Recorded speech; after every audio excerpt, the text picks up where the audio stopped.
At the pharmacy, I paid $3 for an elderly man's insulin. He gripped my wrist tight. "After your son leaves tonight, don't touch the snow outside your home.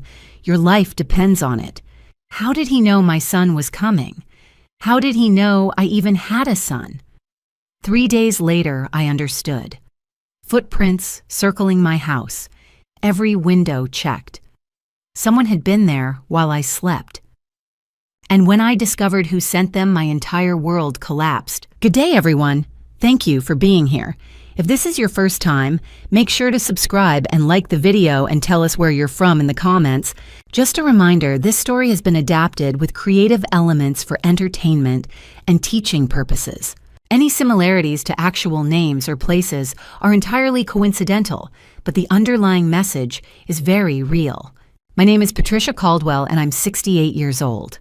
I've lived in Madison, Wisconsin my entire life, raised my son, here taught second grade for 35 years, and buried my husband James 4 years ago. I thought I knew this quiet neighborhood, this predictable life. I thought I understood the rhythm of small-town winters and the comfort of familiar faces. I was wrong. 3 days before my life was put in danger, I was standing in line at Riverside Pharmacy on a frigid December afternoon, clutching a box of cold medicine and watching the snow begin to fall outside. It was December 18th, around 3:45 p.m. The weather forecast had been warning about a blizzard for days, the kind that shuts down schools and makes the evening news. I wanted to stock up before it hit. The pharmacy smelled like disinfectant and cinnamon candles, a strange combination that somehow felt festive and clinical at the same time. A tinny version of Jingle Bells played over the speakers. Outside, the snow was falling faster now, coating the parked cars in white. The man in front of me was elderly, maybe 75, with a worn army jacket and hands that trembled slightly as he set down a small box of insulin on the counter. His face was weathered and lined. There was something about him that seemed both fragile and resilient. Lauren, the young pharmacist, rang it up. "That'll be $28.25, Mr. Turner." He fumbled with his wallet, pulling out crumpled bills and loose change. His face tightened as he counted. Once, twice. His shoulders sagged. "I've only got 25, he said quietly. Lauren hesitated, her expression sympathetic but helpless. "I'm sorry, Mr. Turner. I can't adjust the price." "I'll cover it," I heard myself say. Both of them turned to look at me. I stepped forward and pulled a $5 bill from my wallet. "Please, it's no trouble." Lauren smiled and took the money. The old man, Mr. Turner, stared at me for a long moment. There was something in his gaze I couldn't quite place. Recognition, maybe, as if he'd been waiting for this moment. Then he nodded once. "Thank you," he said, his voice rough but steady. "You're a good woman." Lauren rang up the transaction, and I paid for my cold medicine as well. I expected Mr. Turner to leave to shuffle out into the snow with his insulin, but he didn't. He lingered near the door, waiting, watching. As I turned to go, he stepped directly into my path. "Ma'am," he said quietly. I stopped clutching my pharmacy bag. He leaned in closer, and I caught the faint scent of old spice and tobacco. His hand reached out, and suddenly his fingers were wrapped around my wrist. Not rough, but firm. Urgent. "After your son leaves tonight," he said, his voice low and deliberate. "Don't touch the snow outside your home." I blinked, startled. "Excuse me." His eyes locked onto mine, unblinking. There was no confusion in them, only certainty. "Your life depends on it." Before I could respond, he released my wrist, turned, and pushed open the pharmacy door. A gust of cold wind rushed in, and he disappeared into the swirling snow. The bell above the door chimed softly. I stood there, frozen, staring at the empty doorway. My wrist still tingled where he'd gripped it. "Mrs. Caldwell." Lauren's voice pulled me back. She was watching me with concern. "Are you okay?" Yes, I'm fine." I cleared my throat. "Who was that man?" Lauren shrugged. "Mr. Turner, Edwin Turner. He's a regular here. Comes in for his insulin every month. A little eccentric, but harmless. He's a veteran, I think. Vietnam, maybe. Keeps to himself, mostly. Lives alone somewhere on the east side. I nodded slowly, but my heart was still racing. Did he say something to you? Lauren asked gently. I hesitated. Part of me wanted to tell her, but what would I say that a strange old man had warned me not to touch snow, that he'd somehow known my son was coming over tonight? It sounded absurd. Just thanked me, I lied, forcing a smile. She smiled back. That was really kind of you, by the way. I nodded, thanked her, and walked out into the cold. The wind hit me immediately, sharp and biting. Snowflakes stung my cheeks. I hurried to my car, fumbling with my keys, and climbed inside. My hands were shaking as I started the engine. I sat there for a moment, letting the heater warm my frozen fingers, watching the snow pile up on the windshield. After your son leaves tonight, don't touch the snow outside your home. Your life depends on it. I told myself it was nothing. Just an old man confused, maybe on too much medication. Maybe he'd mix me up with someone else. But as I pulled out of the parking lot and drove home through the falling snow, his words kept echoing in my mind over and over. How did he know Andrew was coming over tonight? How did he know I even had a son? By the time I pulled into my driveway on Kendall Avenue, the snow was falling harder. The house looked warm and inviting, the porch light casting a soft glow over the front steps. I grabbed my pharmacy bag and hurried inside, shaking the snow off my coat. I made myself a cup of tea, turned on the evening news, and tried to push Edwin Turner's strange warning out of my mind. But I couldn't. At 6:45 p.m., I heard the crunch of tires on snow. I looked out the window and saw Andrew's silver sedan pulling into the driveway.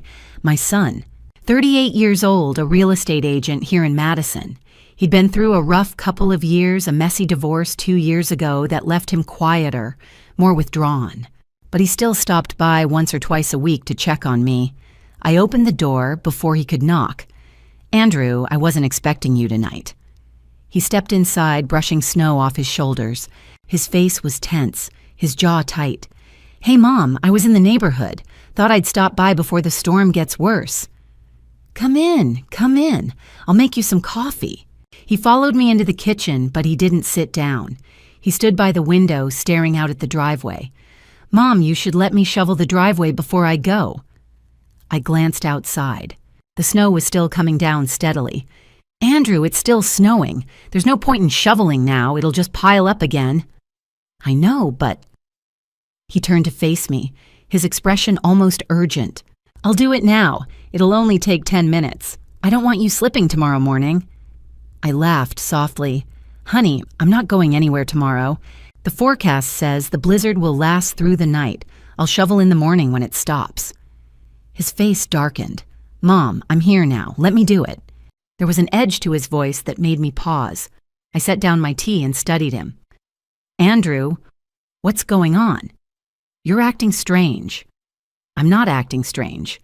He ran a hand through his hair, frustrated. I just want to help, okay? Is that so wrong? No, of course not, but it doesn't make sense to shovel while it's still snowing. He stared at me for a long moment, and I saw something flicker in his eyes.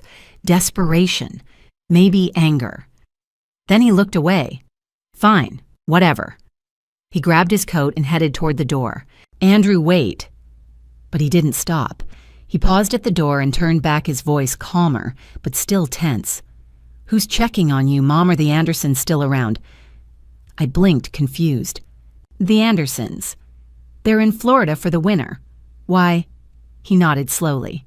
Just wondering. You're here alone a lot. I'm fine, Andrew. He forced a smile. Okay. Lock the doors tonight, all right. With the storm, you never know. And then he was gone, the door closing behind him with a soft click. I stood there in the hallway listening to his car pull out of the driveway. Something about that visit felt wrong. The insistence on shoveling, the questions about the neighbors, the desperation in his voice. I walked back to the kitchen and looked out at the untouched snow in the driveway. Edwin's words came back to me quieter this time, but no less unsettling. After your son leaves tonight, don't touch the snow. I didn't understand it, but I listened. I locked the front door, checked the windows, and went to bed. Outside, the snow kept falling, blanketing everything in silence. I woke at 7 the next morning to silence. Not the kind of silence you get on an ordinary winter day, but the deep, muffled quiet that comes after a blizzard. The storm had stopped sometime during the night, and the world outside looked like it had been wrapped in cotton. I made my coffee and stood at the kitchen window, staring out at the backyard. The snow was pristine, untouched, glowing faintly in the early light. It was beautiful. For a moment, I forgot about Andrew's strange visit. I forgot about the old man at the pharmacy and his cryptic warning. I just stood there, warming my hands on my mug, watching the snow. Then I saw them. Footprints. Dark impressions cutting across the white expanse of my yard, leading from the side gate toward the house. My breath caught. I set down my coffee and moved closer to the window, pressing my face against the cold glass. The prints were large, bigger than mine, bigger than Andrew's. They led directly to the house, looping around the perimeter like someone had been circling it. I grabbed my coat and stepped outside onto the front porch. The cold hit me instantly, sharp and biting. My breath came out in clouds. I walked carefully down the steps and into the driveway, following the trail. The footprints started at the gate on the left side of the house. They moved along the fence line, then turned sharply toward the house. I followed them, my heart pounding. The prints stopped beneath the living room window. Whoever it was had stood there for some time. The snow was packed down, trampled. I looked up at the window. The frame was undisturbed, the lock still secure. I kept walking. The footprints continued around the back of the house, stopping at every window, the dining room, the guest bedroom. Each time the same pattern, prints in the snow, packed down beneath the sill, as if someone had been testing each window, checking to see if it was locked. My hands were shaking now, and it wasn't from the cold. I reached the back of the house where my bedroom window faced the yard. The footprints stopped here, too. But this time, something was different. I stepped closer, my boots crunching in the snow. There were scratches on the window frame, fresh ones. Thin, deliberate lines where something, maybe a knife, maybe a screwdriver, had been wedged into the gap between the frame and the sill. Someone had tried to pry it open. I stumbled backward, my heart racing. My bedroom, the window 10 feet from where I'd been sleeping. I looked down at the footprints again. They were deep, clear, methodical. Whoever had made them had taken their time. They'd circled my entire house, checking every entry point, looking for a way in, and they'd almost found one. I turned and hurried back toward the front door, my breath coming in short gasps. My mind was spinning. Who would do this? Why? And then Edwin's words came rushing back. After your son leaves tonight, don't touch the snow outside your home. Your life depends on it. He'd known. Somehow, he'd known this was going to happen. If I'd come out here last night to shovel the driveway like Andrew wanted, I would have destroyed the evidence. The footprints would be gone. No one would believe me. I stood on my front porch, staring out at the yard, at the trail of prints that circled my home like a predator stalking prey. Someone had been here. Someone had tried to get inside while I was sleeping. And if that window hadn't been locked, if I'd been just a little less careful, I didn't let myself finish the thought. I turned and went back inside, locking the door behind me. My hands were still shaking as I picked up the phone. I needed to call the police. Right now. Within 20 minutes of my 911 call, a Madison police patrol car pulled up in front of my house. 2 men stepped out, one older, broad-shouldered in a dark coat and badge clipped to his belt. The other younger, in uniform, carrying a camera and evidence kit. The older man approached, first his expression calm, but serious. Mrs. Caldwell, I'm Detective James Harrison. This is Officer Kevin Walsh. We're here about the footprints you reported. I nodded, wrapping my coat tighter around me. Thank you for coming so quickly. Harrison's eyes moved past me, scanning the yard. Show me where you found them. I led them around the side of the house, pointing out the trail of prints in the snow. Harrison crouched down near the first set, studying them closely. Officer Walsh took photographs documenting each step. These are fresh, Harrison said, his voice low. Made sometime last night after the snow stopped, probably around midnight. He stood and followed the trail, walking slowly, methodically. I followed a few steps behind my arms, crossed tightly against the cold. When we reached the back of the house, Harrison stopped at my bedroom window. He knelt down, examining the scratches on the frame. This was attempted entry, he said, glancing up at me. Whoever this was, they tried to pry the window open. You're lucky it held." Officer Walsh leaned in closer. Professional job, clean marks. He knew what he was doing. Harrison stood and brushed the snow off his knees. Based on the depth of these prints, I'd estimate this person weighs around 200 pounds.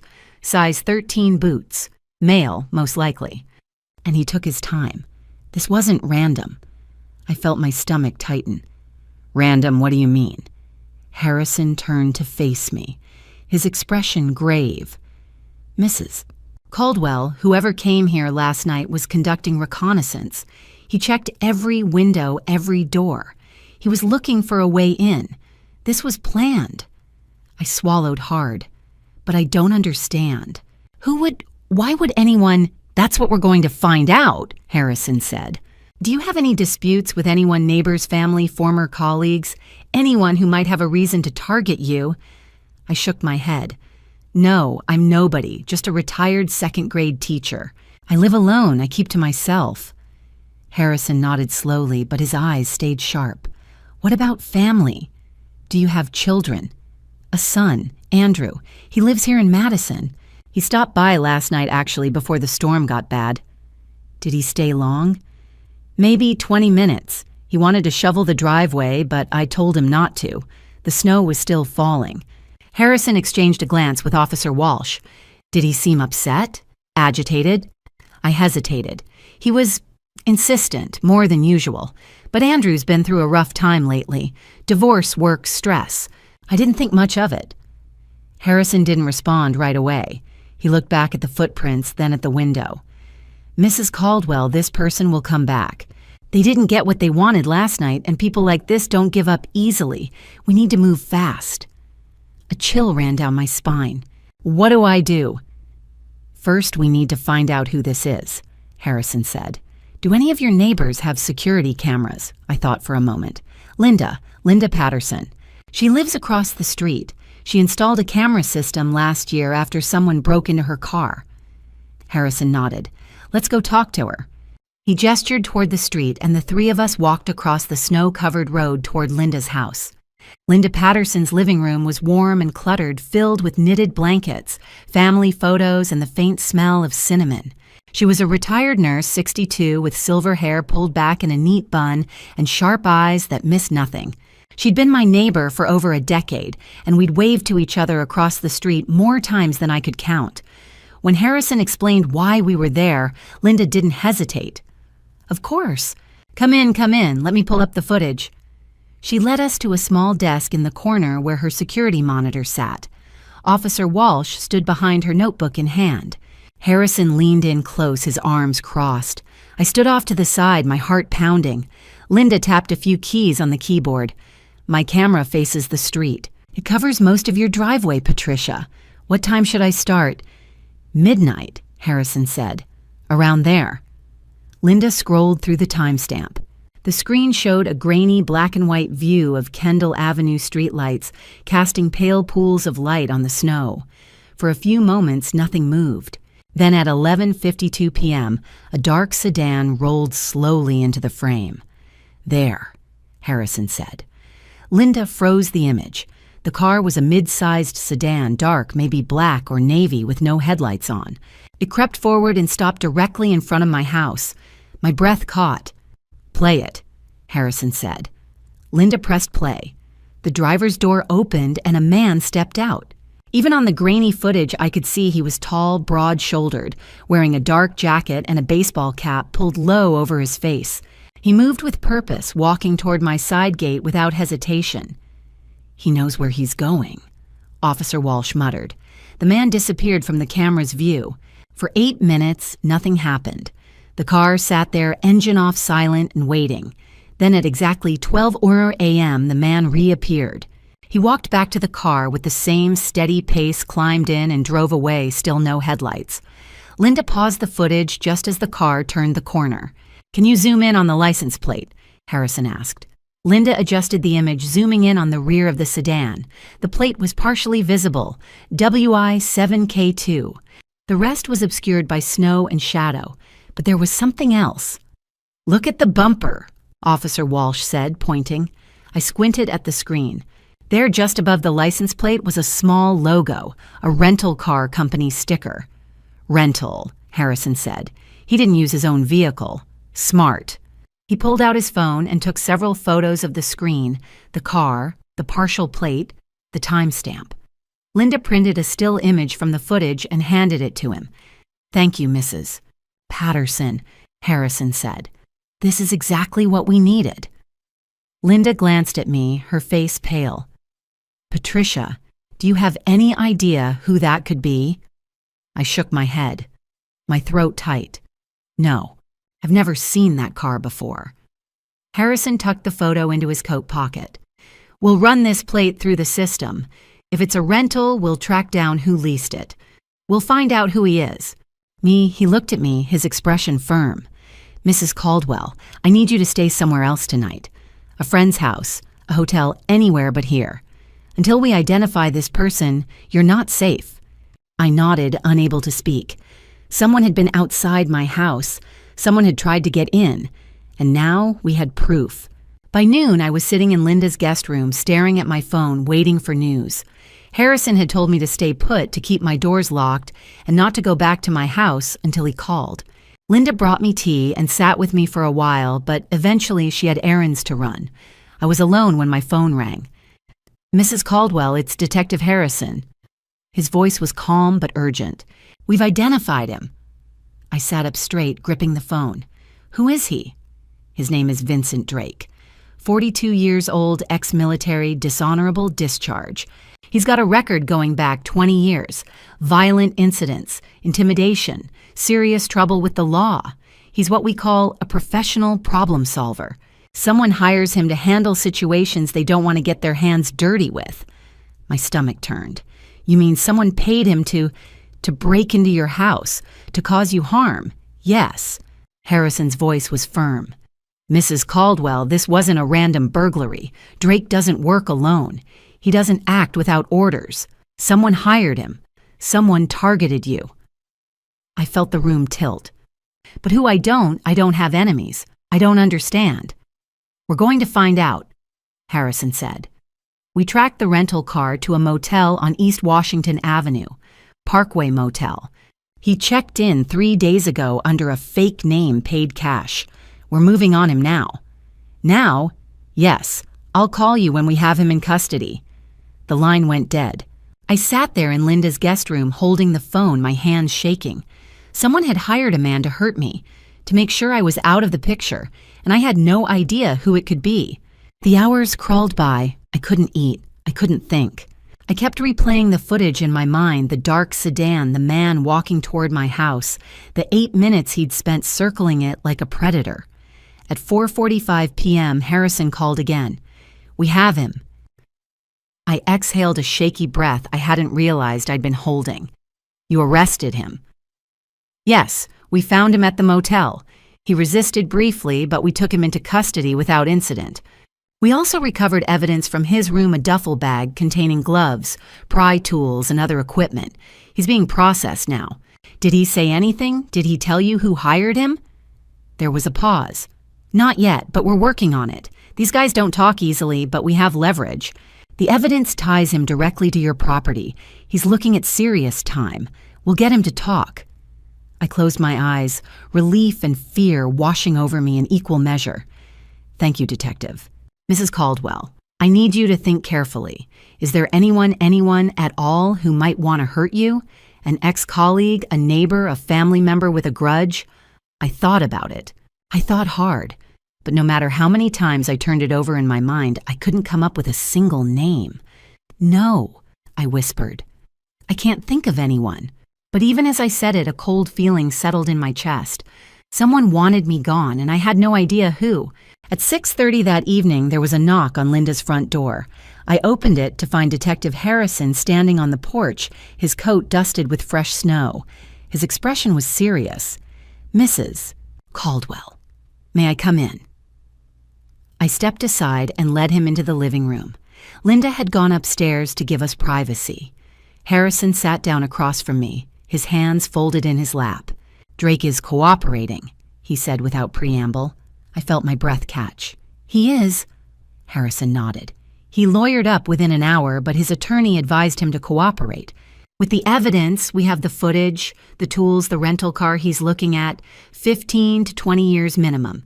His best chance at a reduced sentence is to tell us who hired him. And did he? Harrison leaned forward. Yes, he was hired.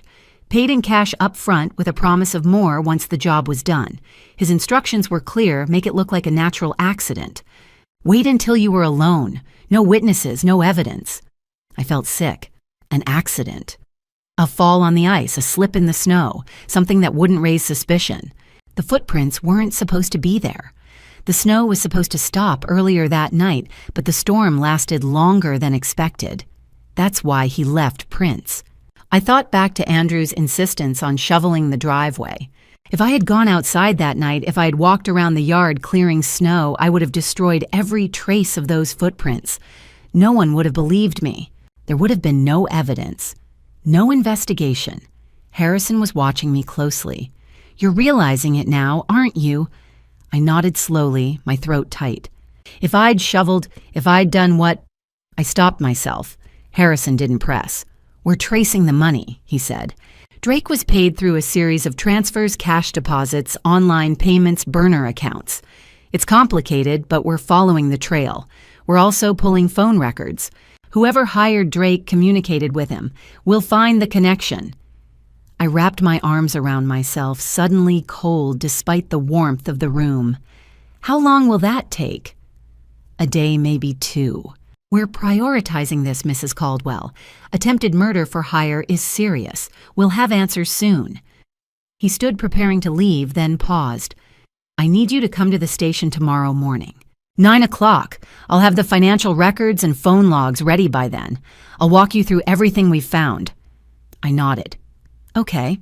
Harrison looked at me, his expression softer now, almost sympathetic. Mrs. Caldwell, I want to prepare you. What we're going to show you tomorrow. It's going to be difficult. The person who did this is someone you know, someone close to you. My chest tightened. How do you know that? Because Drake didn't choose you at random. Someone gave him your name, your address, your routine. Someone who knew you well enough to know when you'd be alone. I felt the walls closing in. Harrison put a hand on my shoulder just briefly. We'll get through this. I'll see you tomorrow at 9. He left and I stood there in Linda's living room staring at the door. Someone close to me. Someone I knew. I thought about my neighbors Linda, the Johnsons down the street, the Martins who brought me casseroles after James died. I thought about former students now grown some with families of their own. I thought about the people at church, the book club I'd joined last year. I went through every name I could think of, every face, every conversation. And then I stopped. There was one person I didn't want to think about. One person my heart refused to suspect. But the thought was there now, quiet and terrible, growing louder with every passing second. The next morning I was getting ready to meet Harrison at 9 when the doorbell rang at 8. I froze my coat, half of my heart pounding. I opened the door. Andrew stood on Linda's porch, but this time everything about him was different from his visit 2 nights ago. His face was pale, almost gray. His eyes were red and swollen like he'd been crying. His hair was disheveled, his jacket wrinkled. He looked like he hadn't slept. "Mom," he gasped, his voice breaking. "Thank God you're okay." Before I could respond, he stepped forward and pulled me into a tight hug. I stood there, stiff feeling the small recording device Harrison had given me, pressing against my ribs. I forced myself to relax, to hug him back, to play the part. "Andrew, I'm fine," I said softly. He pulled back his hands, gripping my shoulders. "I just heard. Linda called me. Someone broke into your house, Mom. I can't believe this. Who would do this to you?" I watched him closely. His performance was flawless. The trembling hands, the tears pooling in his eyes, the raw fear in his voice. If I didn't know better, I would have believed every word. "They caught him," I said, carefully following Harrison's script. "The police arrested him yesterday." So Andrew's eyes widened. "They did? Who was he?" "I don't know. Some man, a stranger. The police are still investigating." Andrew ran a hand through his hair, shaking his head. "A stranger. That doesn't make sense. Why would a stranger target you? I shrugged. I don't know, honey. Detective Harrison is looking into it. Andrew's jaw tightened. Did he say anything? The guy they arrested? Not yet. Andrew nodded slowly, then looked around. Can I see the house? I need to check the locks, the windows. I won't be able to sleep until I know you're safe. I hesitated, then nodded. Of course. We walked across the street to my house. Andrew moved through each room, methodically checking windows, testing locks, looking into closets. I followed silently, my stomach churning. He wasn't checking for safety. He was looking for evidence, for anything that might connect him to Drake. When we reached the kitchen, Andrew paused. Mom, I need to make a quick call. Work stuff. Do you mind? Go ahead, I said. He stepped into the hallway, pulling out his phone. I stayed in the kitchen listening. His voice was low, barely audible. It's done. Yeah, they got him. No, she doesn't know anything. We just wait. It'll blow over. My hands gripped the counter. A few moments later, Andrew returned, his expression calm. All set. Mom, I really think you should stay with me for a few days. I'm staying with Linda for now, I said. But thank you. He hugged me again at the door. I love you, Mom. I'm so glad you're safe. I love you too, I whispered. And then he was gone. I stood there trembling until Harrison's car pulled up 10 minutes later. He didn't say a word. He just handed me his tablet.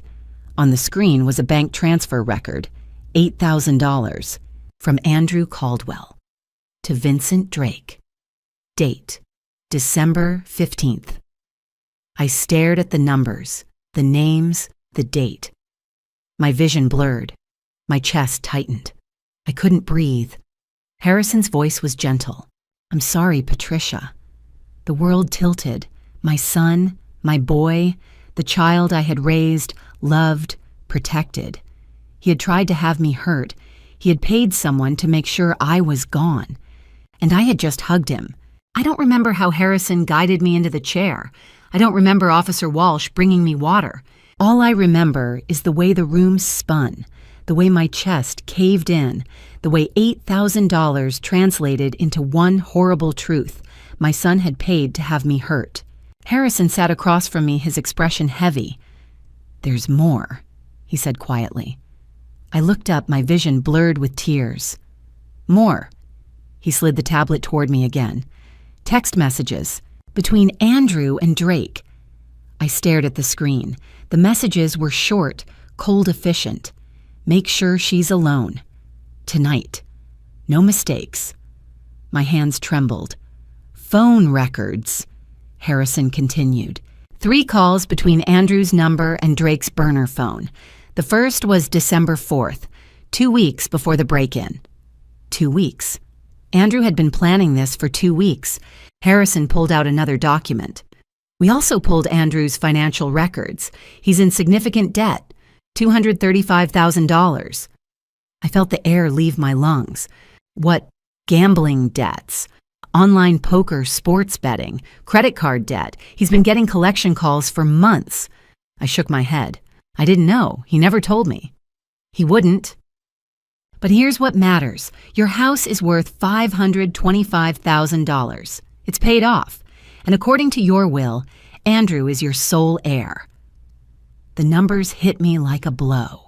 $235,000 in debt, $525,000 in inheritance.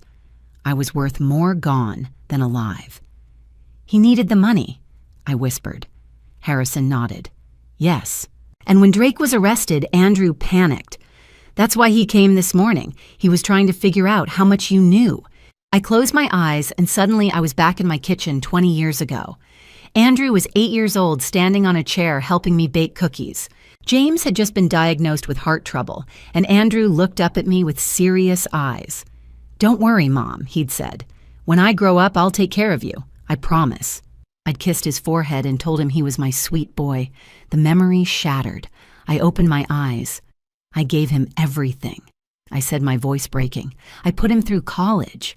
I helped with his first apartment. When he got divorced, I paid his legal fees. I gave him everything. I know, Harrison said, but it wasn't enough. The words hung in the air, sharp and unforgiving. I wiped my eyes, my hands shaking. What happens now? Harrison leaned forward. We arrest him. Today.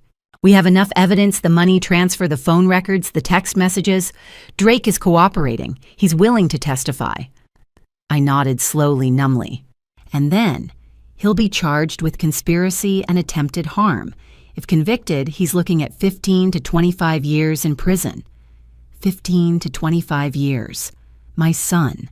I looked down at my hands at the wedding ring I still wore even though James had been gone for 4 years. I thought about all the birthdays, all the Christmases, all the little moments that had made up a life. And I thought about the fact that my son had been willing to erase all of it for money. I want to be there, I said quietly. Harrison looked up. When you arrest him, I want to see his face. I know this is hard to hear. If you're still with me at this moment, please drop a 1 in the comments. It means the world to me to know you're here. Quick reminder, while this story includes fictionalized elements for storytelling, the emotions and lessons are very real. If this is too difficult to continue, I understand you can stop here. But if you want to know what happens next, stay with me. At 10:45 a.m., I sat in the passenger seat of Harrison's unmarked car parked across the street from Premier Realty on State Street. Through the wide glass windows, I could see Andrew at his desk. He was smiling, gesturing with his hands, talking to a young couple, probably first-time homebuyers. He looked confident, relaxed, normal. He had no idea. "Are you sure you want to do this?" Harrison asked quietly. I nodded, my jaw tight. "I'm sure." Harrison spoke into his radio. "All units in position. Move in." 2 patrol cars pulled up in front of the building. Officer Walsh and 2 other officers stepped out and walked toward the entrance. I watched as they pushed open the glass door and entered the office. Through the window, I saw heads turn. Andrew looked up from his desk, his smile fading. Confusion crossed his face as the officers approached. Harrison got out of the car and I followed, staying on the sidewalk across the street. I could see everything. Andrew stood up slowly, his hands raised slightly, his expression shifting from confusion to fear. Harrison was speaking to him, showing him a badge, a document. Andrew's face went pale. He shook his head, backing up a step. "No," I could see him say, though I couldn't hear the words. "No, there's been a mistake." Officer Walsh moved behind him and pulled Andrew's arms back. The click of the handcuffs was almost audible in my mind. Andrew's client stood frozen, staring. His co-workers came out of their offices, watching in shock. One woman covered her mouth with her hand. Andrew was saying something, pleading, his voice rising. But Harrison didn't respond. He just guided Andrew toward the door. They brought him outside. Andrew stumbled slightly on the curb, his hands cuffed behind his back. And then he saw me. Our eyes met across the street. His face went from pale to ashen. His mouth opened and I saw his lips form a single word. "Mom." I stood there perfectly still, my arms crossed. I didn't move. I didn't speak. I just looked at him. Andrew's expression crumbled. "Mom," he shouted, his voice cracking. "Mom, please, this is a mistake. I didn't—" Officer Walsh opened the back door of the patrol car. Harrison placed a hand on Andrew's head and guided him inside. Andrew twisted in the seat, staring out the window at me, his face pressed against the glass. "Mom," he screamed. "Please." The door slammed shut. The patrol car pulled away, Andrew's face still visible in the back window, his mouth moving, his eyes desperate. I stood there, watching the car disappear down State Street. Harrison walked over to me. "Are you okay?" I took a breath, my chest tight. "The man in that car isn't my son." I said quietly, "My son died the night he transferred that money. The night he decided I was worth more gone than here." Harrison didn't respond. He just stood beside me as the traffic moved past, as people on the sidewalk whispered and stared as the world kept turning. And I realized in that moment that I was completely alone. At 11:30 a.m., I stood in a small observation room at the Madison Police Department, staring through a one-way mirror. On the other side of the glass, Andrew sat at a metal table, his hands cuffed in front of him. His face was red and puffy, his shoulders hunched. Harrison sat across from him, calm and controlled. Officer Walsh stood by the door. I could hear everything through the speakers mounted on the wall. Harrison laid a folder on the table. Andrew, we have the bank transfer. $8,000 from your account to Vincent Drake's. We have the text messages. We have the phone records. Drake is cooperating. He's already told us everything. Andrew shook his head, his voice breaking. I didn't mean for it to... You didn't mean for what? Harrison's voice was steady. You hired Drake to hurt your mother. You paid him to break into her house, to make it look like an accident. That's what happened, isn't it? Andrew's face crumbled. You don't understand. I didn't have a choice. There's always a choice. No. Andrew slammed his cuffed hands on the table. You don't know what it's like. I owe $235,000. Do you understand loan sharks? Collection agencies. They were threatening me. They said if I didn't pay... His voice broke. I didn't know what else to do. Harrison leaned forward. So you decided to hurt your mother? Andrew's eyes filled with tears. The house. It's just sitting there. She's 68 years old. She doesn't need all that space. I'm 38.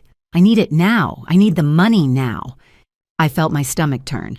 Harrison's expression didn't change. So you hired Vincent Drake. Andrew nodded slowly, his head dropping.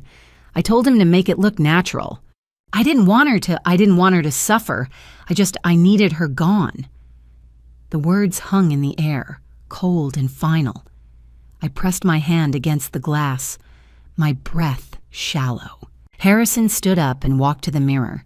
He looked directly at me, even though Andrew couldn't see. Andrew, Harrison said quietly, your mother is watching you right now. Andrew's head snapped up. His eyes went wide, staring at the mirror. Mom! His voice cracked. Mom, are you there? He stood up, stumbling toward the glass, his cuffed hands reaching out. Mom, please, I'm sorry, I didn't mean it. I was desperate, I was scared. Please, Mom, please. His palms pressed against the mirror, his face inches from mine. I could see every tear, every desperate expression.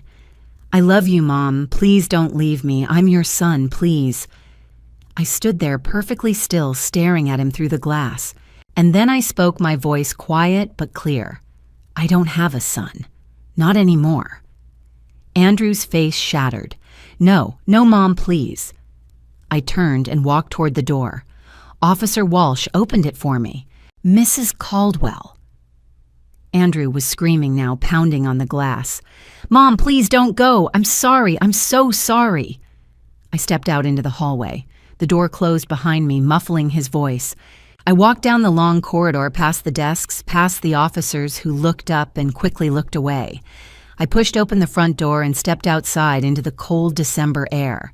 Behind me, faintly, I could still hear Andrew's voice echoing through the building. But I didn't stop. I didn't turn around. I just kept walking. 4 months later, in April, the trial began. I sat in the courtroom every single day for 3 weeks in the same seat in the third row, watching as the evidence was laid out piece by piece. The bank transfers, the text messages, the phone records, Drake's testimony. Andrew sat at the defense table in a gray suit, his head down, never once looking back at me. On the third day, Edwin Turner took the stand. He was in a wheelchair now, an oxygen tube in his nose, his hands trembling as he gripped the armrests. But his voice was steady. I was at the Parkway Motel on December 4th, he said. I overheard 2 men talking. One of them said a name, Mrs. Caldwell, Kendall Avenue, 68 years old, lives alone. House worth over $500,000. They were planning to hurt her, make it look like an accident. I didn't have proof, so I couldn't go to the police. When I saw her at the pharmacy 2 weeks later, I warned her. The courtroom was silent. Edwin looked directly at me. I'm glad she listened. After his testimony, I found Edwin in the hallway sitting in his wheelchair. Mr. Turner, I said quietly. He looked up and a faint smile crossed his face. I knelt beside him. You saved my life. He nodded slowly. I did. Thank you. His eyes were calm. You're welcome. That was all we said. But it was enough. On April 28th, the jury returned their verdict. Guilty on all counts. Andrew Caldwell was sentenced to 22 years in prison. Vincent Drake received 28 years. When the judge asked if I wanted to make a victim impact statement, I stood up. I looked at Andrew, and for the first time in 4 months, he looked back at me. "I don't have anything to say to you," I said quietly. "You stopped being my son the night you decided I was worth more gone than alive. I hope you find peace in prison, but you won't find forgiveness from me." Andrew's face crumbled, but I turned and walked out before he could respond. In May, I sold the house on Kendall Avenue. I couldn't live there anymore. Too many memories, too much pain. I bought a small condo near Lake Monona with a view of the water. It was quiet, peaceful. I started over. I joined a community center and met a woman named Irene who invited me to a book club. I began painting again, something I hadn't done since James died. Slowly, carefully, I built a new life. And then one morning in late May, my phone rang. It was Detective Harrison. "Patricia," he said gently, "I wanted to let you know. Edwin Turner passed away this morning." I closed my eyes, tears slipping down my cheeks. "Thank you for telling me." The funeral was small. Only 8 people attended. I sat in the front row and listened as the pastor spoke about Edwin's service in Vietnam, his daughter Emily, his quiet life. When it was over, I stood and read a short eulogy. "Edwin Turner was a stranger who became a hero," I said. "He saved my life and he asked for nothing in return. I will carry his memory with me for the rest of my days." As I left the cemetery, I looked back at his grave one last time, and I whispered, "Thank you." May turned into June and spring arrived in Madison with a softness I hadn't felt in months. The trees along Lake Monona bloomed with fresh green leaves, and the morning sun sparkled on the water outside my condo. I started each day the same way, coffee on the balcony, watching the sailboats drift by, breathing in the cool air. It was quiet, peaceful, and slowly, carefully, I began to heal. Irene became my closest friend. She was 65, a retired librarian with a sharp wit and a kind heart. She introduced me to Helen, 70, a former nurse who baked the best blueberry muffins I'd ever tasted, and Dorothy, 67, a school counselor who had a laugh that could fill a room. The 4 of us became inseparable. We met every Tuesday for book club at the community center, discussing novels over tea and cookies. On Thursdays, we took a painting class together. I hadn't picked up a brush in years, but something about the colors, the strokes, the quiet focus, it brought me back to life. On Saturdays, we went to the farmer's market downtown, wandering through the stalls, sampling cheeses and fresh bread, talking about everything and nothing. One afternoon in early June, as we sat by the lake eating ice cream, Irene looked at me and said, "You know, Patricia family isn't always blood. It's the people who show up." I felt tears prick my eyes. "You're right," she smiled, "and we're showing up for you." Helen reached over and squeezed my hand. "Always." Dorothy nodded. "You're stuck with us now." I laughed, and it was the first real laugh I'd had in months. It felt like sunlight breaking through clouds. Every other week I visited Edwin's grave. I brought flowers, daisies, his favorite, according to the pastor, and I sat on the bench nearby talking to him. I told him about the book club, about Irene and Helen and Dorothy, about the painting class. I told him that I was okay, that I was living, and I thanked him over and over for giving me the chance to do so. The days grew warmer, the nights grew longer, and little by little I found myself smiling more, sleeping better, feeling lighter. I planted a small herb garden on my balcony, basil rosemary thyme. I started volunteering at the community center, reading to children on Wednesday afternoons. I joined a chess club and lost every single game, but I kept coming back. I was building a life. Not the life I had before, but a new one. A smaller one, maybe, but mine. One evening in late June, as I stood on my balcony watching the sunset paint the lake in shades of orange and pink, I realized something. I was happy. Not the kind of happiness I'd felt before, the kind that came from Andrew's laughter or James's hand in mine. This was quieter, steadier, earned.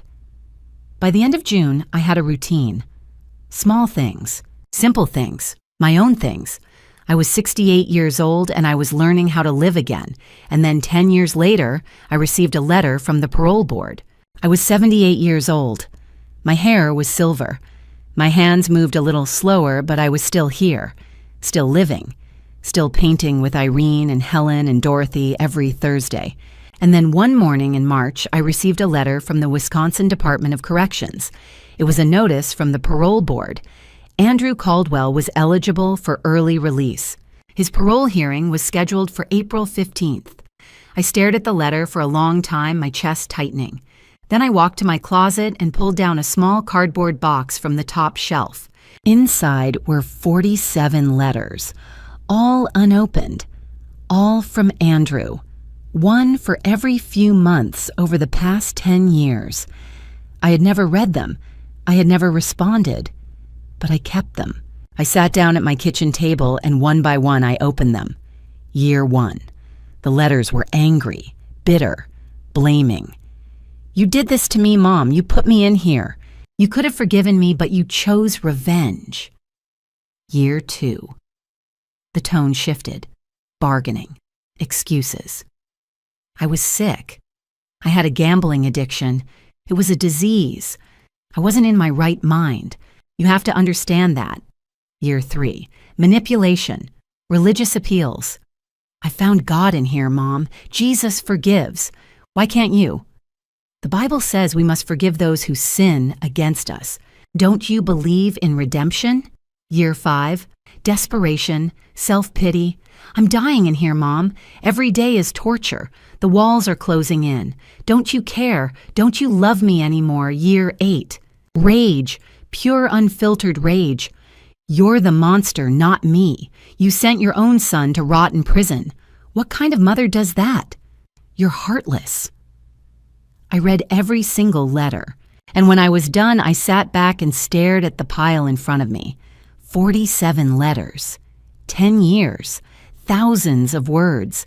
Not once did he say, I'm sorry I tried to hurt you. Not once did he take responsibility. Not once did he acknowledge what he had done. I called Irene. She came over within the hour and I showed her the letters. She read a few, then set them down, her face hard. Patricia, she said quietly, he hasn't changed. No, I said, he's learned patience, not remorse. Irene looked at me. What are you going to do? I took a breath. I'm going to that hearing. She nodded. Good, and we're coming with you. On the morning of April 15th, I woke early. I dressed carefully in a black suit, the one I'd worn to James's funeral all those years ago. I fastened James's watch around my wrist, feeling the weight of it, the memory. I put the box of letters in my bag, each one a piece of evidence. Irene, Helen, and Dorothy picked me up at 8.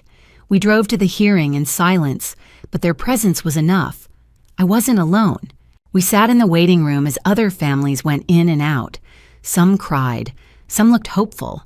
I felt nothing but resolve. And then my name was called. I stood up, straightened my jacket, and walked into the hearing room. Andrew sat at a table in an orange jumpsuit, his hands cuffed in front of him. He looked older, grayer, thinner. His eyes were hollow. When he saw me, his face went pale. For a moment, neither of us moved. Then I sat down in the chair across from the parole board. Andrew wanted his freedom. I was going to make sure he didn't get it.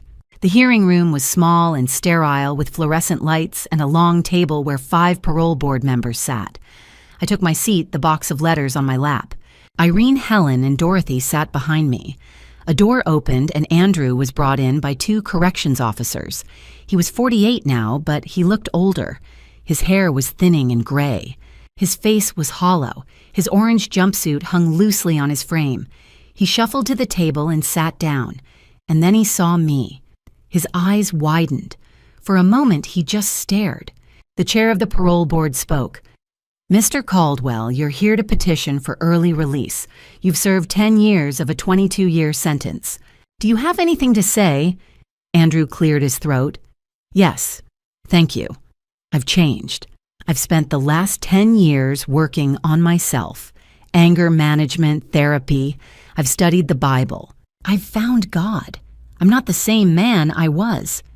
He glanced at me, pleading. I've made terrible mistakes, but I've learned from them. I'm ready to contribute to society again. The board members nodded. Then the chair looked at me. Mrs. Caldwell, you have the right to speak. Would you like to address the board?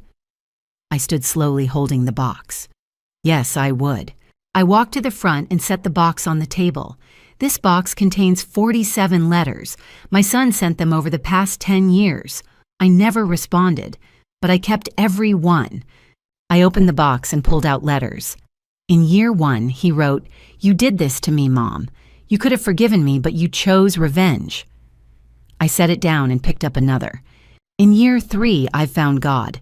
Jesus forgives. Why can't you... Another. In year 8, you're the monster, not me. I looked at the board. 47 letters, 10 years. Not once did he say, "Mom, I'm sorry I tried to hurt you." Not once did he take responsibility. Not once did he acknowledge what he did. I looked at Andrew. His face was red, his jaw clenched. He says he's changed, but these letters prove otherwise. He's learned patience, manipulation, but not remorse.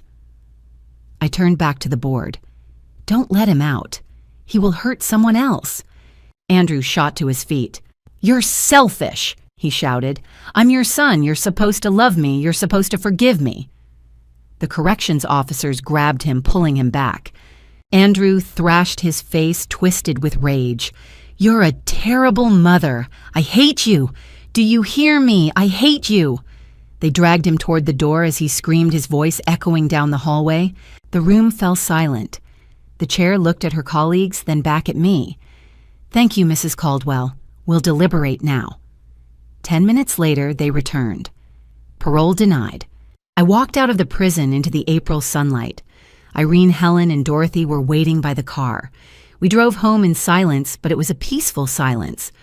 That evening, I planted tulips in the small garden bed outside my condo. Tulips were James's favorite. I was 78 years old, and for the first time in a decade, I was truly free. They say blood is thicker than water, but blood tried to hurt me. Water, snow, saved me.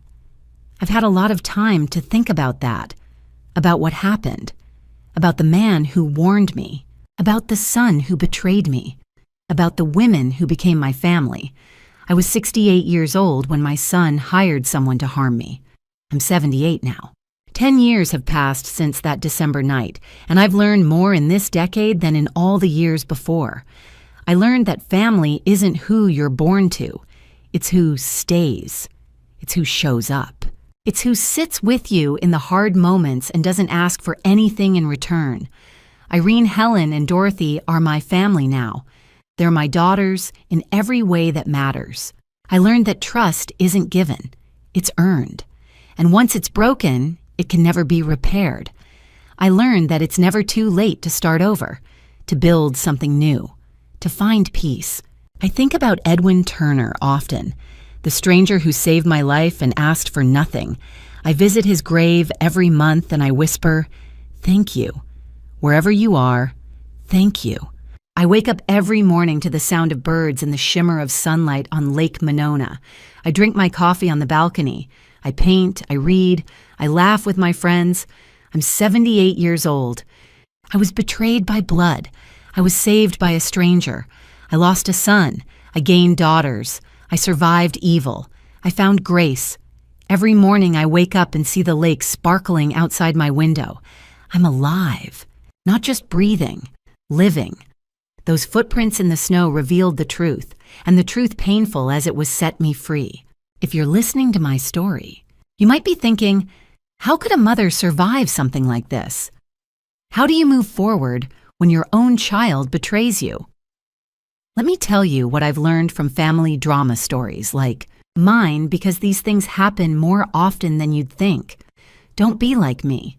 Don't ignore the warning signs. I saw Andrew's desperation, his strange behavior, his insistence on shoveling that snow, but I didn't want to believe my son could hurt me. Trust your instincts. God gave them to you for a reason. Edwin Turner was a stranger, but God sent him to me like an angel in that pharmacy. I believe God works through people, sometimes people we least expect. He saved my life through a dying veteran who had nothing to gain. That's grace.